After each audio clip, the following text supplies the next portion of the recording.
So here's a good example of signal strength and how it's just really hard to know until you get out in the field. So the other day I was mapping from out in the forest here and doing a block right here, so much closer. The farthest away was maybe 600 meters or something on that order of magnitude, and I was frequently having a challenging signal lock, a difficulty with the radio communication between the controller and the drone.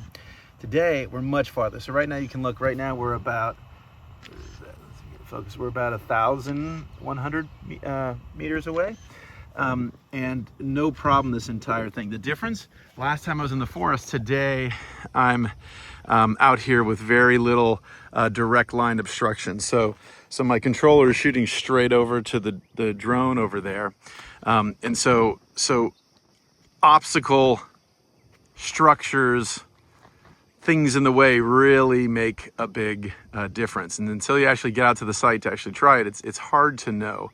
But in general, the more open, the better contact you're going to have, the longer distance you can go, etc.